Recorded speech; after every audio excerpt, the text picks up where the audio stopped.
Hey guys, it's Mari Juliette here, and I want to talk to you about managing your money, mastering money management. This is my favorite topic. Thank you for returning to the Evolution of Confidence. If this is your first time here, this podcast is to help you become more confident, but also become more confident in your finances, in really all areas of your life. And for me, being confident in my finances is a huge part of what makes me a confident person. And what we are going to dive into right now, because we're going to kind of use this as an example for our own finances, is the situation that's going on with FTX. So as you guys probably know, Sam Bankman-Fried had a bunch of people invest into his company FTX, into Bitcoin. It was like something having to do with crypto, okay? So he had all these people invest, and he was managing people's funds, kind of like Bernie Madoff, and he didn't have those funds to pay people back. And he had kind of a fraudulent business. When they dove into his business, they realized that everything was very unorganized. They were managing everything via QuickBooks, which is what I use for my business, but I have a very small business compared to somebody managing billions of dollars worth of cryptocurrency. And so these people were investing into FTX. He was supposed to be investing their money, and they were using those investments for themselves. So now Sam Bankman-Fried is obviously not, I think he's in jail or something. But I'm going to talk about how people got 100% of their return back. They got, or not their return, of what their investment was worth when they filed for bankruptcy. They got 100% of that back, which is very, very rare. Those people thought that their money was gone for sure. Like I just said with Bernie Madoff, a lot of those people have not been made whole again. They did say, Sam Bankman-Fried did say that he predicted that people would be made 100% whole again. And most people were like, no, how would that even happen? Like, all their money is gone.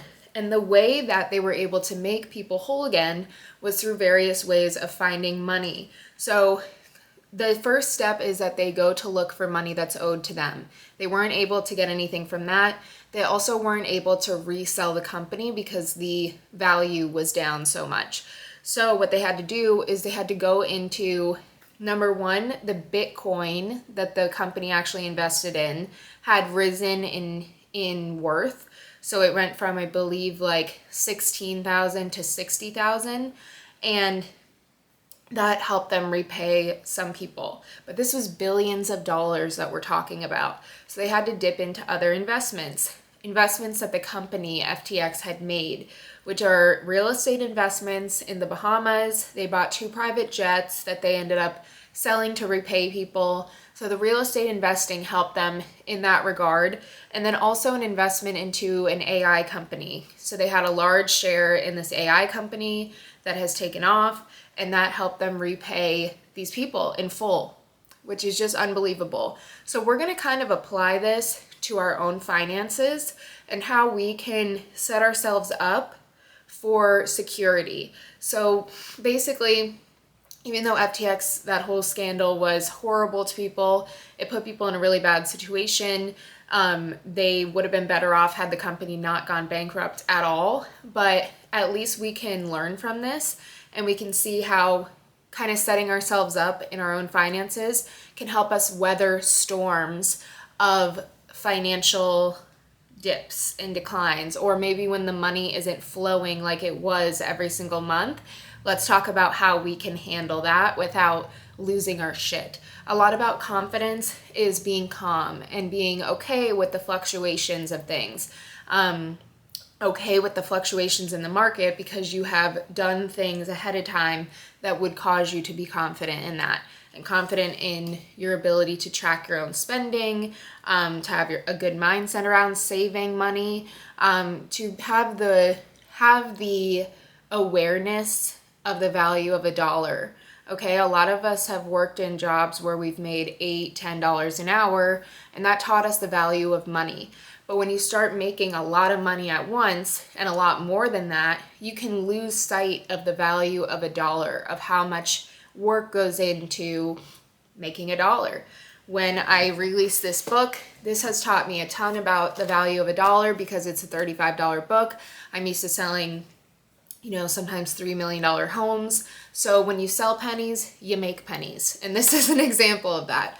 Okay, so I am not like banking crazy on this. I will give you a breakdown of what I've spent to make this book versus what I have made on it, because I did do the numbers, and maybe that will help put into perspective what it's like to do e-commerce and where I am with this book. And this will be a good example. So I hired my sister to do the editing on this. So I spent about $7,000 in salary for her to make this, because it was only for like a month or two. And then I also paid my assistant to help with some of the formatting and paid her to help me with getting it set up on Amazon and all that stuff. So let's say it's an additional like $3,700 that I spent at least to manage the people who were helping me make the book and put it together. Then on top of that, the cost of the book. So the cost of the book is $7 for me to buy, and then I sell it for $35. So I'm really only making, $18 per book.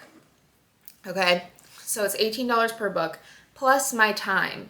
So packing and shipping time, that costs money, and I was paying someone to do that.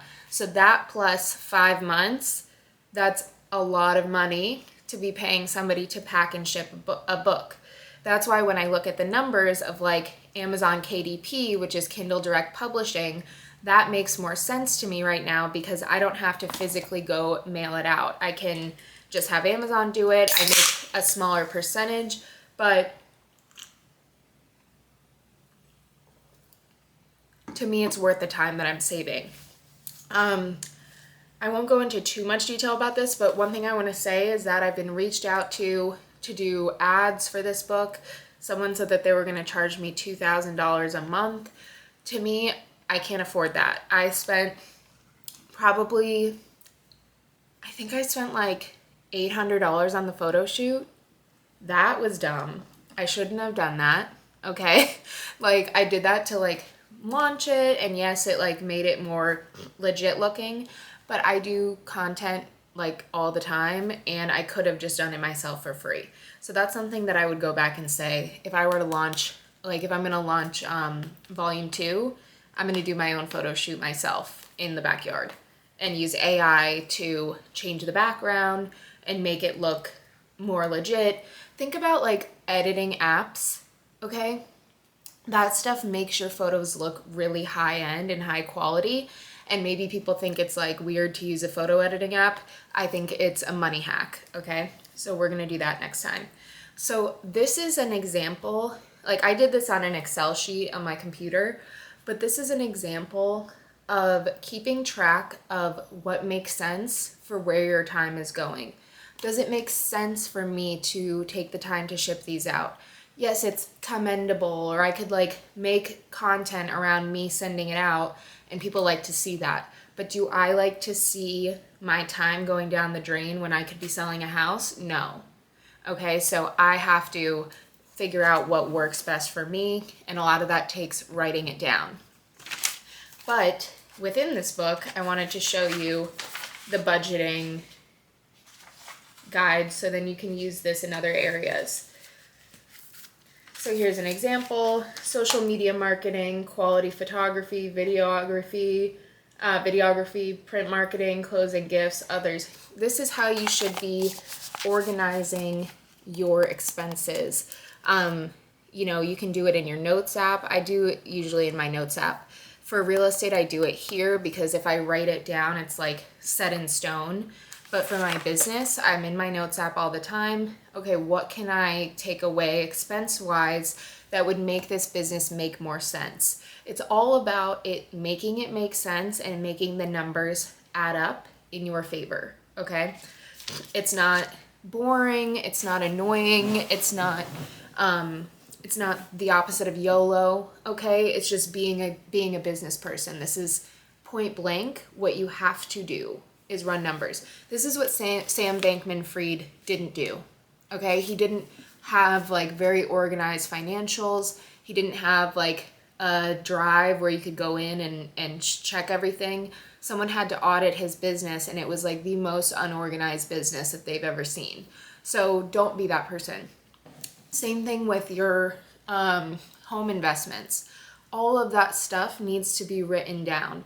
When you're selling a property and you have really well organized financials and really well organized expenses, that is valuable to the buyer, and it's valuable to your agent selling your property, because then they can easily communicate the numbers to other people. That is valuable. I'm telling you, like, I've been doing this for a long time, and not that long, 7 years, but when I do have the financials versus when I don't, people can put the pieces together in their mind. And, excuse me, if the financials are like wacky and all over the place, people will know that, and then they will be like, what are you doing here? Like, what are you trying to pull one over on me or something like that? Jesus. Oh my God, I just got pen on my pants. The importance of investing when inflation is high. So here is an example. So like right now, inflation is really high. And right now I have already sold my real estate investments like last year. So I have cash that I'm kind of sitting on. And my income is not as high as it was in like 2021 or 2022. So I'm spending that money that's sitting there that I made on my real estate investments because I haven't put it into another investment yet. There is something to be said for out of sight, out of mind. If the money is not in your account, it's like you don't have it, like it doesn't exist, especially when it's in a physical investment. When it's in stocks or bonds, you at least know in the back of your mind that in an emergency, you could just go pull that money out. Or if you really needed it from bonds, you could easily go pull it out. Where with real estate, it's not really like that. There's going to be a time lag. You can't just call somebody and say, hey, I need this money right now. So that's why real estate investing is good from like a mindset perspective, because it stops you from spending so much money on a daily basis. I need to put my money into some kind of real estate investment because I cannot stop buying clothes. Like, I really have a problem buying clothes. And I've never been this person. Like, I've always really stayed away from trends because I know how expensive it can get to be like a trendy girly, you know? But now that I'm 31, like, I'm like, oh, I deserve to like be able to splurge on clothes like I've always wanted to and blah, blah, blah. But it doesn't feel good. Like, it just feels like the retail therapy feeling goes away when you pay your own bills, you know? like if you're not paying your own bills, of course retail therapy is going to be like, oh, like whatever. But when you have to make that money back or like keep yourself whole, like it's not that fun, you know? It just really isn't. And going like, I don't really buy like fast fashion stuff anymore, but it can become a habit where you start to buy stuff that you don't need.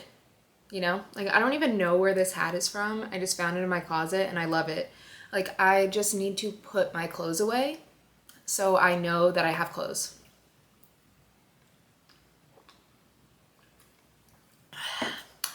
Sorry, let me just have my chagachino.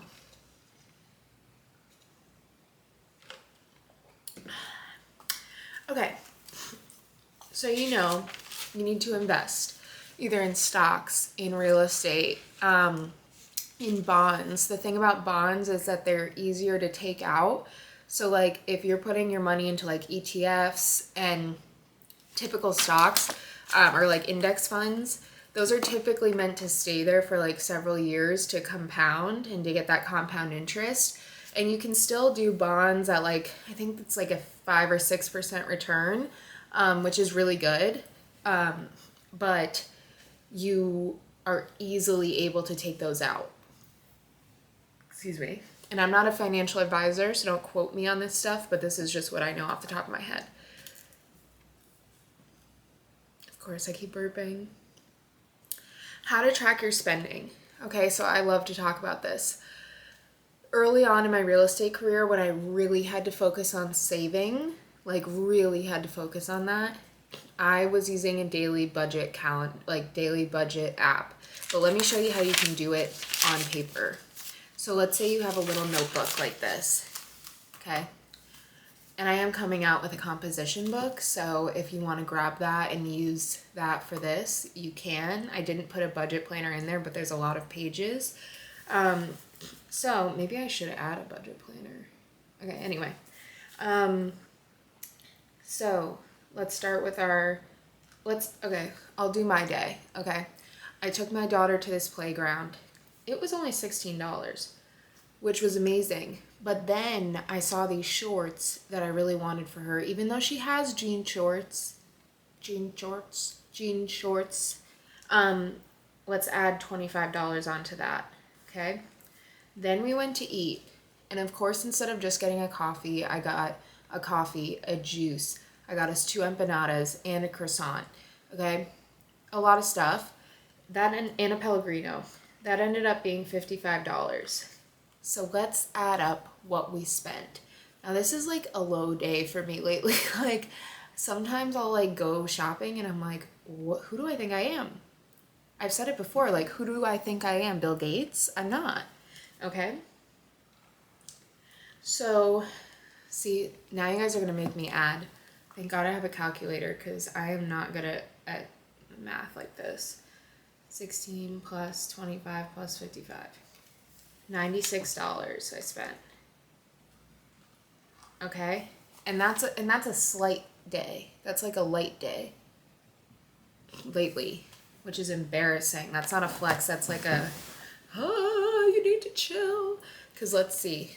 If I spend $96 every day on superfluous items, like these are not groceries or anything that's like absolutely necessary. Of course, I could have like eaten at home and made a coffee at home. 96 times 30, that's $2,800. $2,880 times 12.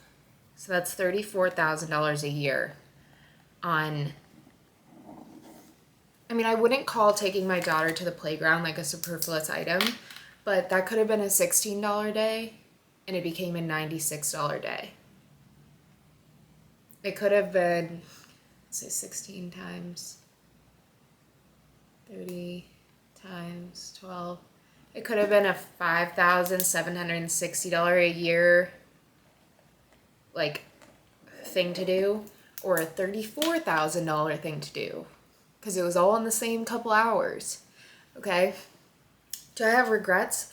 No, because I had fun and I needed to feed my child and like it ended up working out and I had fun with my friend. But you get it, like you understand that these things can add up. Now, what if I also was like, I think I want to go buy online, like if I'm scrolling through Instagram and I see this really cute outfit. Can I show you really quick what I just bought?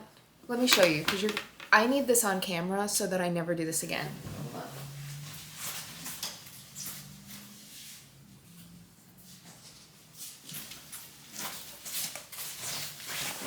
I just got this outfit. I've never even heard of this brand before, but I saw an Instagram ad, like I do. These ads, they get me. The TikTok ads, they get me.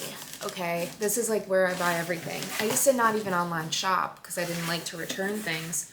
Now I can't stop. Okay, well, this little container is so cute. Okay, Emma Savaje.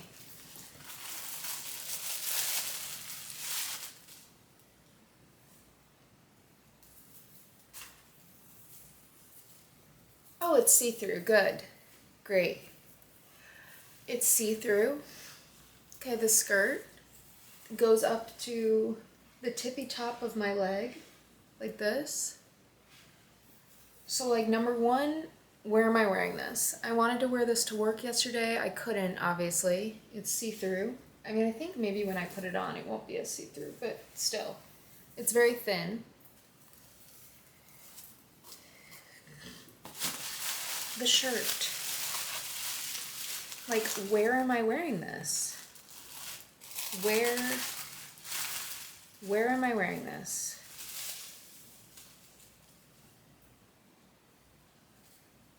Where am I wearing this, guys? Am I going to... Where am I going in this? I don't even want to say how much this cost me. When I saw the prices on the thing, I was like, after I clicked the ad, I was in shock. And I still ended up buying it. Like, what is the problem? You know why?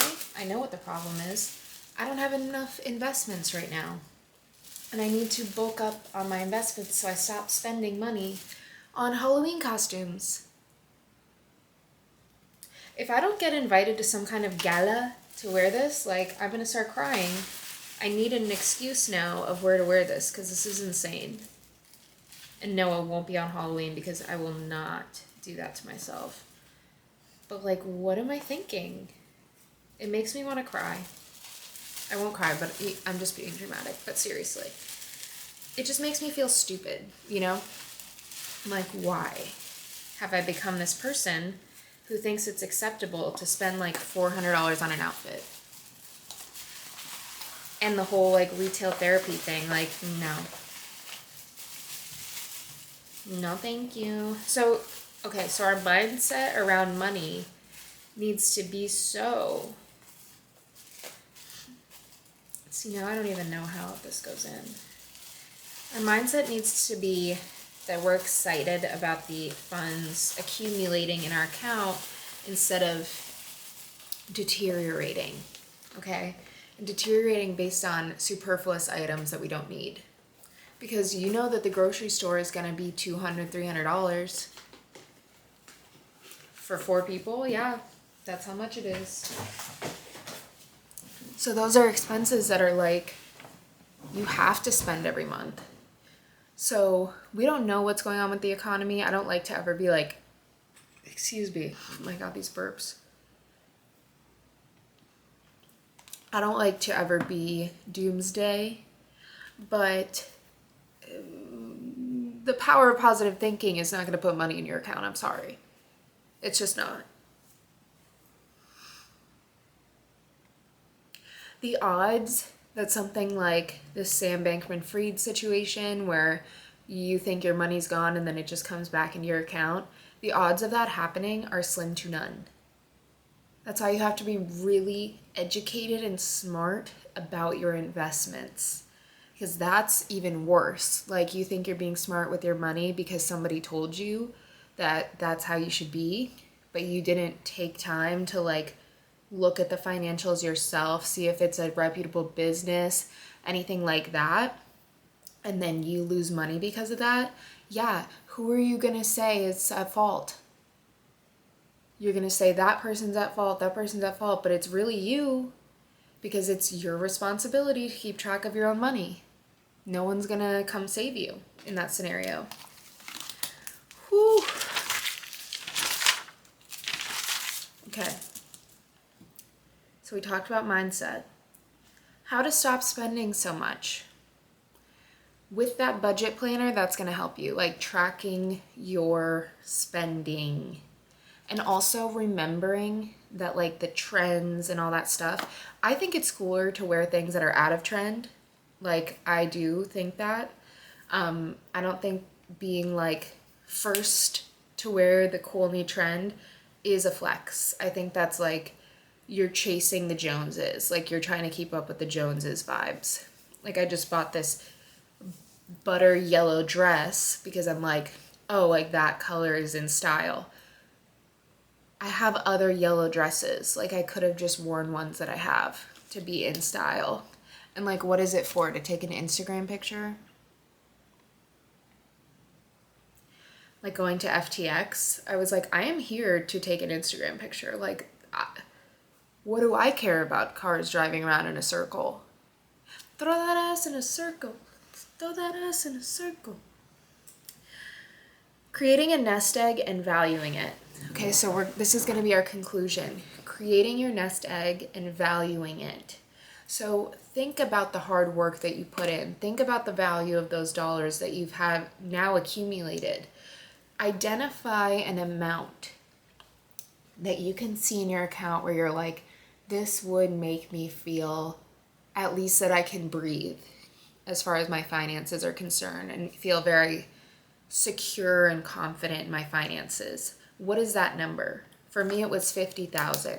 Okay. So I wrote down, I want $50,000, or I will have $50,000, or no, I have $50,000 in my account.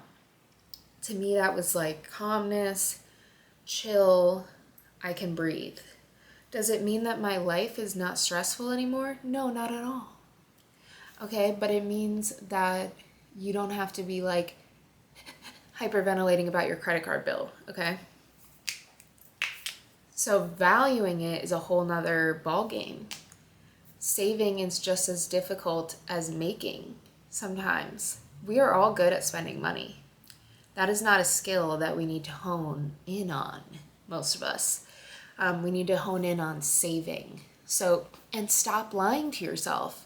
Stop lying to yourself about you being good at managing money. I have that issue where I think that I'm amazing at managing money because I'm up here on my soapbox saying this is how you manage money.